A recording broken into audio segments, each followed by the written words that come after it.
il faut renforcer la femme, valoriser elle-même ses compétences pour qu'elle-même puisse être consciente de cette situation. La femme n'a pas encore toute sa place dans les stratégies politiques et il faut trouver des solutions.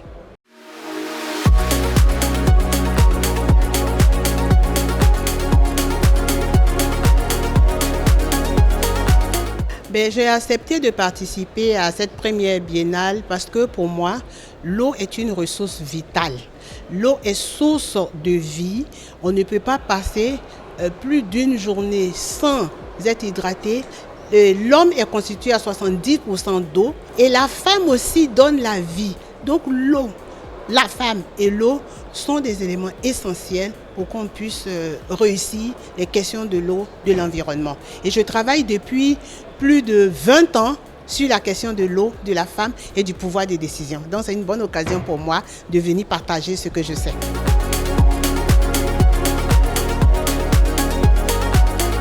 Le premier problème, c'est qu'il y a les questions que j'appelle les questions de genre, d'inégalité sociale, économique, politique, des discriminations, les stéréotypes qui bloquent la participation des femmes au niveau de la gestion de l'eau. Et ça, il faut corriger cette situation. Le deuxième problème, c'est que les décideurs ne sont pas toujours au parfum de ce qui se passe dans les universités, dans les recherches, ce qui est essentiel. Troisième problème, il faut renforcer la femme, valoriser elle-même ses compétences pour qu'elle-même puisse être consciente de cette situation. Aujourd'hui, soit ce sont des catastrophes liées à l'eau, soit c'est la sécheresse. Mais il faut bien qu'on puisse travailler à cela. Et le quatrième problème, c'est surtout ce qu'on doit faire dans les universités. Donc je pense que pour toutes ces raisons, la femme n'a pas encore toute sa place dans les stratégies politiques. Et il faut trouver des solutions.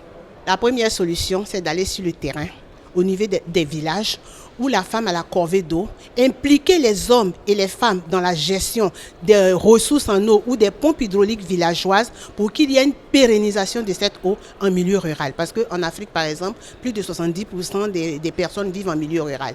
La deuxième solution, c'est de former les experts, les décideurs, les experts universitaires en genre et développement durable. C'est-à-dire leur montrer les outils. Quelquefois, on a vu des hommes qui veulent le faire, mais ils n'ont pas les outils. Nous, à la chaîne UNESCO, c'est ce qu'on fait. On a les outils pour les accompagner à impliquer les hommes et les femmes dans la gestion de l'eau. La troisième chose, on a créé un programme qu'on appelle Compendium des compétences féminines de Côte d'Ivoire qui vise à renforcer la visibilité, la participation, le leadership des femmes dans la gestion des affaires publiques et privées, donc de l'eau, et fournir des informations sur toutes ces femmes qui sont dans le secteur pour qu'elles puissent jouer un plus grand rôle.